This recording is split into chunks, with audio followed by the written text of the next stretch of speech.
menghalalkan segala cara dengan mengancam partai-partai yang coba bersikap berbeda. Ya, kebetulan banyak yang punya kasus korupsi atau mungkin kasus moral sehingga tidak berdaya. Bahkan ya, sikap menghalalkan segala cara ini termasuk misalnya menyuap secara politik kepada ormas-ormas Islam atau ormas-ormas keagamaan itu sudah terjadi. Terhadap siapa? Terhadap misalnya PBNU atau Muhammadiyah. Jadi kalau kita gabungkan, ada kriminalisasi kepada partai, pimpinan partai, anggota DPR, ada pemberian carrot atau umpan untuk bisa dioptasi. Siapa itu?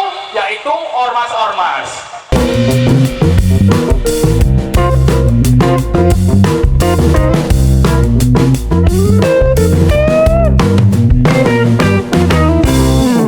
Assalamualaikum warahmatullahi wabarakatuh. Kembali lagi dengan saya di sini Leonardo Sirait di channel Sirait Media.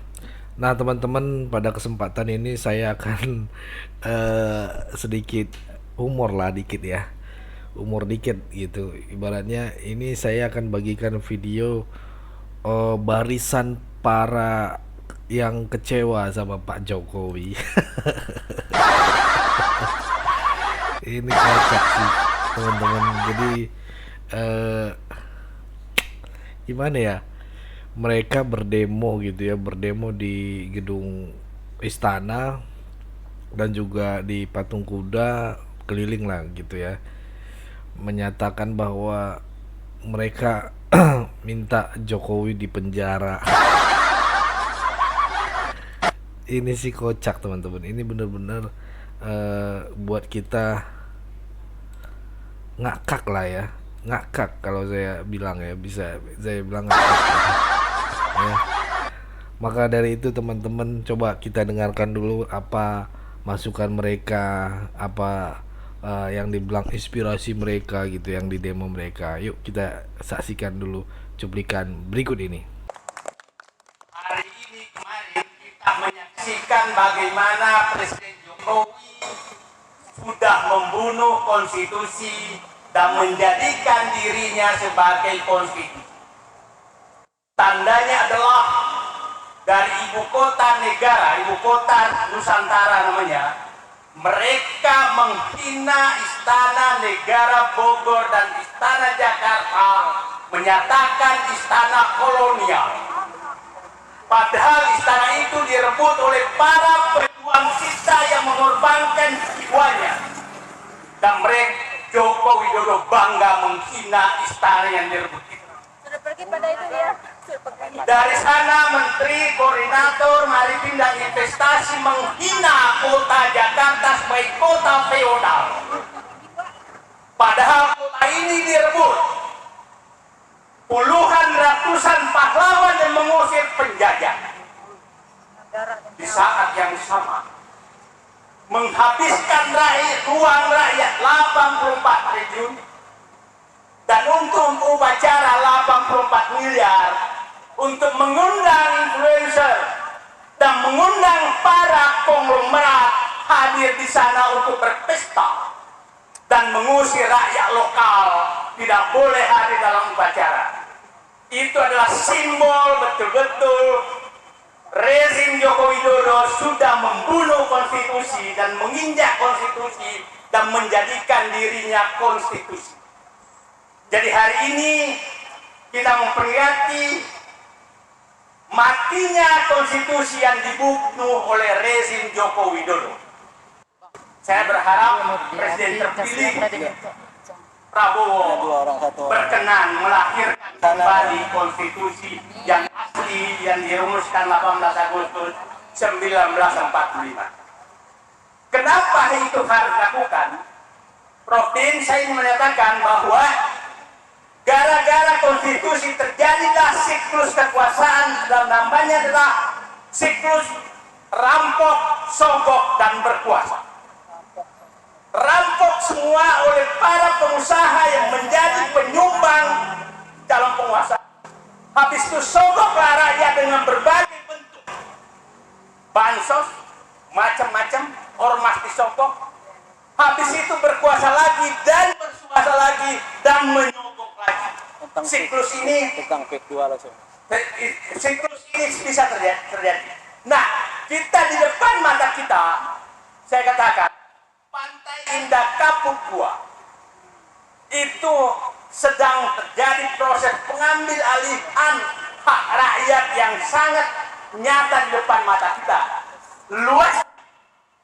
Luasnya itu saya yakin akan melebihi Singapura, karena perkiraan saya akan ada perampasan hak rakyat sekitar 100.000 hektar dengan harga yang sangat tidak masuk akal, Rp50.000 per meter, dan dia jual dengan Rp36 juta.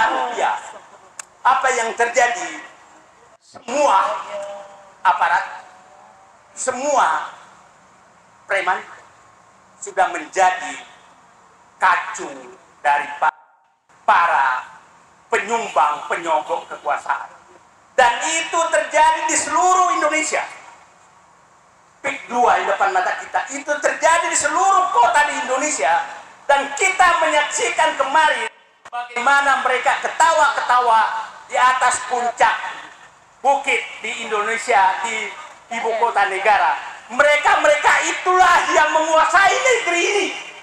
Mereka itulah yang menguasai partai politik. Mereka itulah yang menguasai siapa yang menjadi pejabat-pejabat akan datang.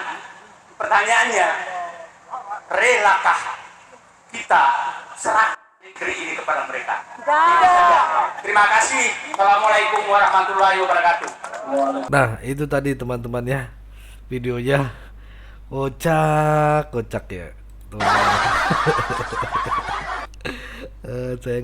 Saya sih nggak habis pikir teman-teman. Ini benar-benar miris kalau dibilang ya. Saya sampai batuk nih. Mereka ini gimana ya, demo dari orang-orang yang sakit hati kali. Sakit hati, dengki gitu ya teman-teman. Terus dan kurang kurang berprestasi kalau menurut saya. Justru diarahkan pada orang-orang ini gitu ya, prestasinya di dalam negeri gak jelas juga. dan bahkan gak diakui gitu kan. Kalau Jokowi masih mending, masih ada yang diakui gitu. Ya kan, gitu teman-teman. Padahal yang berdemo ini kalau diberi amanah belum tentu mereka bisa gitu kan teman-teman. Ibarat penonton sepak bola, mereka itu cuman di pinggir jalan gitu. Gitu ya teman-teman. Ini kocak sih teman-teman. Kita harus dengarkan lagi beberapa ada masukan inspirasi ya teman-teman. Oke, kita lanjut ya. Kalau bicara merdeka, yang merdeka siapa? Kita lihat foto pada acara 17-an kemarin di IKN, yang duduk di bagian depan itu konglomerat, jenderal-jenderal di belakang. Ini menggambarkan apa? Ya, artinya yang berkuasa itu siapa gitu. Ya. Kemudian merdeka misalnya kita bebas dari penjajahan. Faktanya penjajahan itu tidak jauh dari Jakarta. Itu di PIK 2 terjadi penjajahan oleh siapa? Oleh pemerintah yang didukung oleh aparat-aparat. Siapa aparatnya? Ada oknum polisinya, ada TNI-nya, ada ASN-nya, ada aparat-aparat Pemdanya. Rakyat dijajah. Jadi yang merdeka siapa, yang dijajah siapa setelah 79 tahun, itu menjadi catatan bagi kita. Itu poin pertama. Yang kedua, poin kedua saya kira kita bicara kenapa ini bisa terjadi. Ternyata ada pemerintahan yang memang semakin otoriter, berada di atas hukum, berada di atas trias politika. Siapa dia? Presiden Joko Widodo. Kenapa dia bisa terus berkuasa? Karena tadi yang pertama itu ada konglomerat pendukung yang bergabung dalam pemerintahan oligarki. Nah, sudahlah oligarki, nepotis pula. Bukan nepotis misalnya MK putusan nomor 90 bisa ditangi untuk apa? Untuk supaya bisa menjadi cawapres. Kemudian melalui putusan MA, ya tadi MK ini MA nomor 23, itu namanya Kaisang bisa menjadi cagup atau cawagup. Jadi pemerintahan otoriter yang dilegalize dengan berbagai aturan kebijakan ini sudah terjadi, yang membuat hal yang ketiga yang perlu kita perhatikan juga. Jadi poin ketiganya adalah kenapa ini bisa berjalan mulus. Ternyata presiden kita ini menghalalkan segala cara dengan mengancam partai-partai yang coba bersikap berbeda. Ya, kebetulan banyak yang punya kasus korupsi atau mungkin kasus moral. Itu tadi ya teman-teman, videonya aduh lucu banget ya. Mereka ini bikin ribut gitu. Anda sendiri kan pengen jabatan, pengen kedudukan, tapi nggak tercapai gitu loh. Aduh, Mbah Jokowi ini kan tinggal 2 bulan lagi. Mari kita tunggu saja pergantian presiden. Jadi santai aja gitu loh. Kamu hanya segelintiran orang. Mari kita terus doakan semangat rakyat untuk melakukan perlawanan. Dan setelah itu, ya kita mau supaya sang pemimpin Joko Widodo ini diadili menurut hukum yang berlaku. Karena pelanggaran konstitusi, undang-undang dan berbagai peraturan yang berlaku itu sudah lebih dari cukup untuk menangkap dan memenjarakan Joko Widodo. Saya kira itu saja yang saya sampaikan. Selanjutnya dari Wakil Gerakan Indonesia Beradab yang atas nama kita semua di sini di tengah sini menggugat peraturan pemerintah nomor 28 yang di pasalnya berpotensi untuk melegalkan kontrasepsi bagi remaja dan pelajar. Ini sungguh satu peraturan pemerintah yang sudah ditandatangani oleh Presiden yang akan merusak generasi bangsa yang akan datang. Satu peraturan pemerintah yang menjadi anti klimaks dari revolusi mental karena bersifat dekonstruksi mental. Dari atas nama kita Gerakan Indonesia Beradab,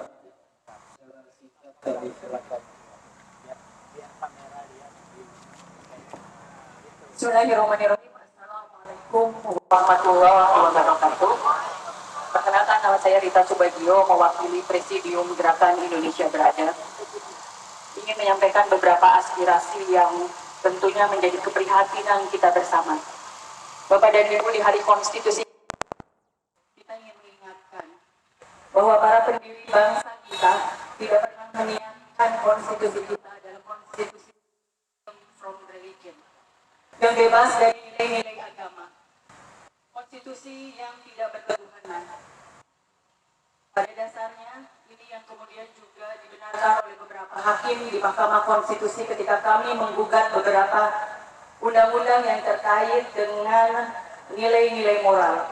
Kita menggugat KUHP yang terkait dengan cabul sesama jenis, pemerkosaan, dan perzinahan. Tetapi kemudian ini ditolak oleh Mahkamah Konstitusi. Padahal kemudian seluruh hakim Mahkamah Konstitusi sepakat bahwa konstitusi kita adalah konstitusi yang godly constitution, konstitusi yang berketuhanan, konstitusi yang membawa cahaya-cahaya ketuhanan. Ini disepakati oleh semua hakim Mahkamah Konstitusi. Namun faktanya beberapa turunan dari konstitusi kita, baik dalam undang-undang selama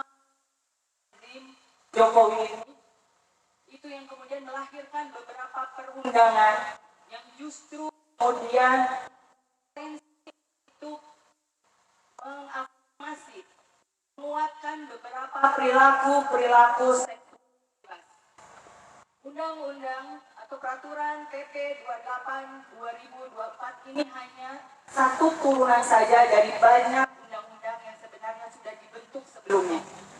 Yang sebagian besar undang-undang itu yang terkait dengan moral justru kemudian tadi mengafirmasi berbagai bentuk perilaku penyimpangan seksual dan kebebasan seksual.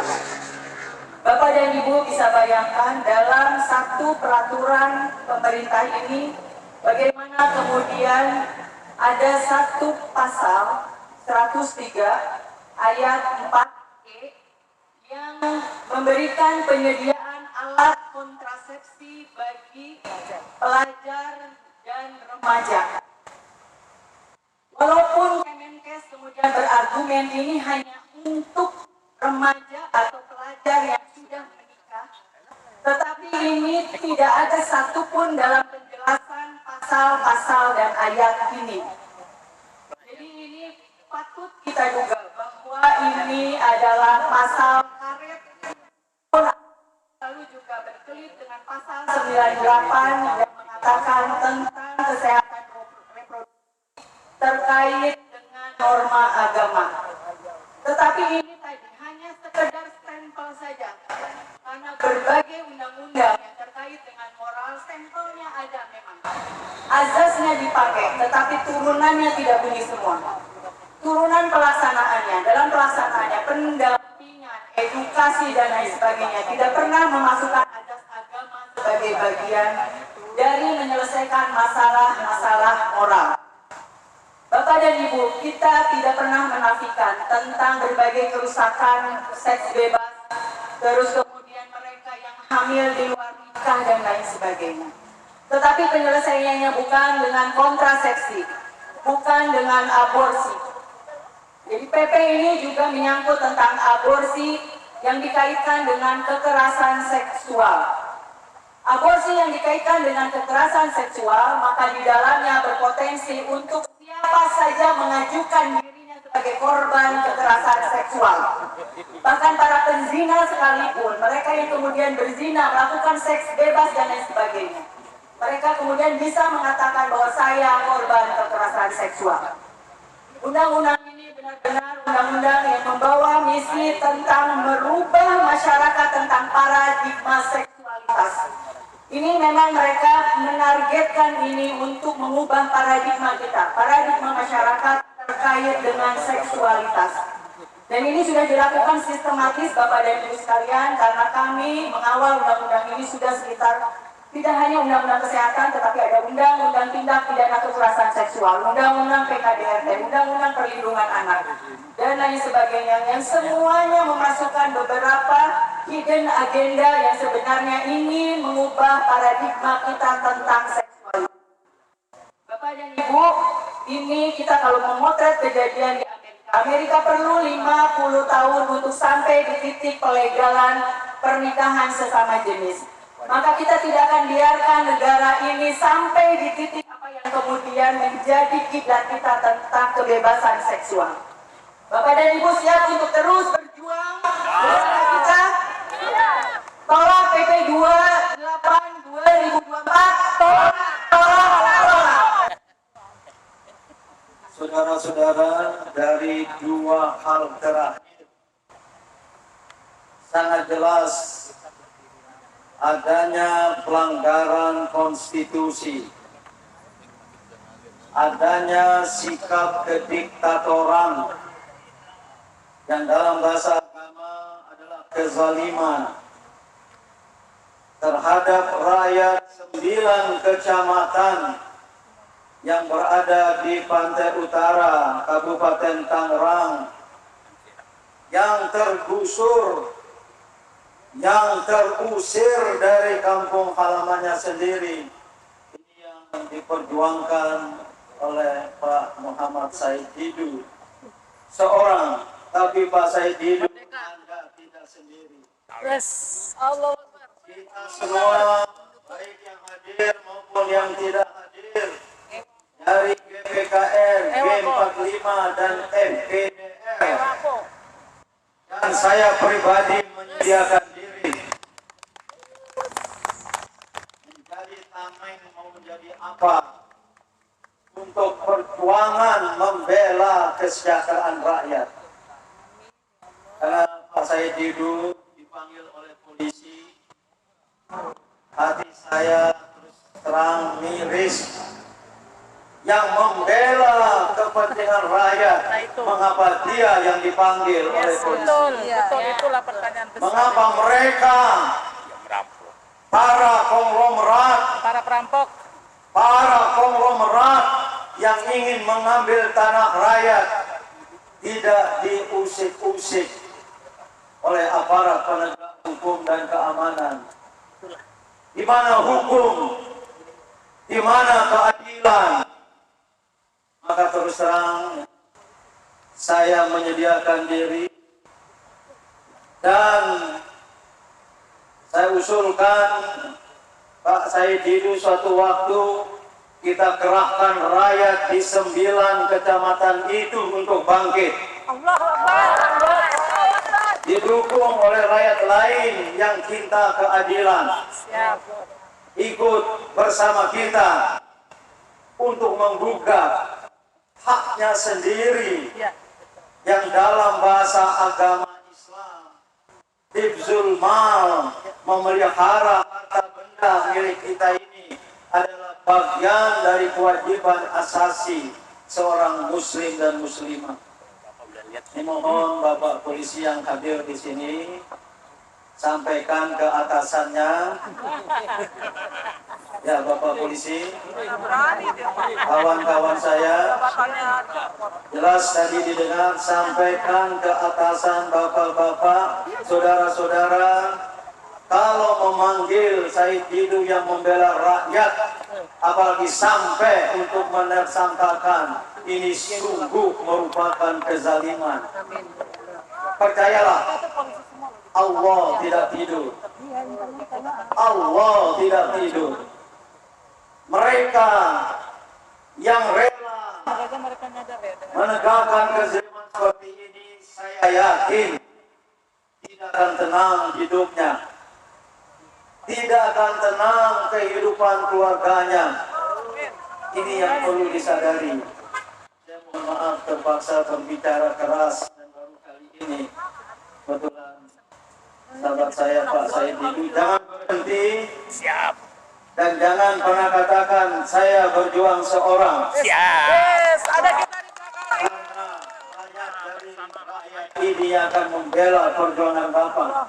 Dan tolong sampaikan ke rakyat 9 kecamatan di Kabupaten Tangerang dan Serang, termasuk katanya kampung halaman dari Wakil Presiden sekarang. Kecamatan Tanara dong. Iya. Kampungnya Pak Presiden. Wakil Presiden ini sungguh tidak dibiarkan, dan ini tidak terjadi di Tangerang, di Serang saja, di banyak tempat dari Republik ini terjadi perampasan tanah hak milik rakyat, termasuk yang di Riau itu kan Rempang. Maka mereka tidak bisa merayakan kemerdekaan karena mereka merasa belum merdeka. Di sini juga belum merdeka. Sama halnya dari gerakan Indonesia tadi, saya tidak habis pikir dan mau menangani peraturan pemerintah yang bernada dan berpotensi melegalkan berzina, membolehkan memakai alat kontrasepsi, melegalkan aborsi atas dasar kekerasan seksual. Kalau PP ini diterapkan, maka tidak lama lagi negeri yang rakyatnya beragama ini akan hancur moralnya. Ini sungguh merupakan peraturan pemerintah yang tidak bermoral, yang tidak beradab. Maka gerakan Indonesia beradab kita di depan untuk memperjuangkan ini, karena anak cucu kita semua mohon disadari akan berada pada alam seks bebas. Mereka diperkenankan, bahkan disediakan oleh negara untuk memiliki alat kontrasepsi yang tentu akan membuka peluang bagi seks bebas. Inilah saudara-saudaraku pertemuan kita. Sekali lagi walaupun tidak banyak yang hadir, kita tidak pernah kecewa. Mohon pers silakan menyampaikan bahwa yang hadir hanya segelintir, atau polisi melaporkan ke atasannya hanya segelintir. Namun saya atas nama pengarah dari DPKR dan B45 mengucapkan terima kasih kepada bapak-bapak polisi yang sudah mengawal aksi kita ini. Mungkin jumlahnya lebih banyak dari peserta. Sehingga aman ya. Aman. Terima kasih. Sampaikan nanti juga saya hubungi langsung Bapak Kapolda yang telah mengamankan acara kita ini. Syukur ya, syukur. Meskipun disuruh pindah-pindah, Pak ya. Meskipun disuruh pindah-pindah, kami rakyat yang Satu orang saja dijaga 100 polisi. memenuhi kewenangan dan tidak setianya dilakukan oleh aparat penegak hukum dan keamanan, apalagi beragama. Kebetulan langsung berhadapan, saya dan yang tidak. Ini tidak baik Ini bukan pada dari suaranya, sudut Pak. manapun, termasuk dari sudut agama. Namun apalah kita ini rakyat, tapi jangan macam-macam dan semena-mena terhadap rakyat. Oke, jaga semangat, Siap. jangan pernah gentar, jangan kendor semangat. Coba ikuti saya dengan teriakan Allahu Akbar. Hari ini kemarin kita menyaksikan bagaimana Presiden Jokowi sudah membunuh konstitusi dan menjadikan dirinya sebagai konstitusi. Tandanya adalah dari ibu kota negara, ibu kota Nusantara namanya, mereka menghina istana negara Bogor dan istana Jakarta, menyatakan istana kolonial. Padahal istana itu direbut oleh para pejuang kita yang mengorbankan jiwanya. Dan mereka, Joko Widodo bangga menghina istana yang direbut itu. Sudah pergi pada itu dia. Sudah pergi. Dari sana Menteri Koordinator Maritim dan Investasi menghina kota Jakarta sebagai kota feodal. Padahal kota ini direbut. Puluhan ratusan pahlawan yang mengusir penjajah. Di saat yang sama menghabiskan ruang rakyat 84 triliun dan untuk upacara 84 miliar untuk mengundang influencer dan mengundang para konglomerat hadir di sana untuk berpesta dan mengusir rakyat lokal tidak boleh hadir dalam upacara. Itu adalah simbol betul-betul rezim Joko Widodo sudah membunuh konstitusi dan menginjak konstitusi dan menjadikan dirinya konstitusi. Jadi hari ini kita memperingati matinya konstitusi yang dibunuh oleh rezim Joko Widodo. Saya berharap Presiden terpilih Prabowo berkenan melahirkan kembali konstitusi yang asli yang dirumuskan 18 Agustus 1945. Kenapa itu harus dilakukan? Prof. Din saya menyatakan bahwa gara-gara konstitusi terjadilah siklus kekuasaan dan namanya adalah siklus rampok, sogok, dan berkuasa. Rampok semua oleh para pengusaha yang menjadi penyumbang calon penguasa. Habis itu sogoklah rakyat dengan berbagai bentuk bansos, macam-macam, ormas disogok. Habis itu berkuasa lagi dan berkuasa lagi dan menyogok lagi. Siklus ini Tentang PEK 2 langsung. Seperti ini saya yakin tidak akan tenang hidupnya, tidak akan tenang kehidupan keluarganya. Ini yang perlu disadari. Saya mohon maaf terpaksa berbicara keras dan baru kali ini kebetulan sahabat saya Pak Said Didu, jangan berhenti. siap. Dan jangan pernah katakan saya berjuang seorang. Yes, ada kita di belakang. Ya itulah teman-teman ya, bagaimana pandangan kalian ya. Kalau dari komen-komen kalian ini dalam juga sih. Ini komen-komennya, mereka gerombolan yang anti pemerintah. Pemerintah yang sah ya, berjuang bukan untuk nusa dan bangsa, tapi demi untuk gerombolan HTI dan FPI yang anti Pancasila. Aduh, ayo masyarakat, awam harus hati, jangan mudah terprovokasi ya. Jadi rakyat yang baik fokus kerja gitu ya, demi keluarga, dan nggak usah ikut-ikut begitulah gitu ya, ikut-ikut demo. Kalau kena tangkap nanti rugi sendiri gitu, menangis sendiri. Masyarakat cuman dijadikan tumbal aja. Ayo sekali lagi, jadi warga yang baik, taat pada pemerintahan yang sah. Oke, itu aja dari saya, sampai ketemu di video selanjutnya.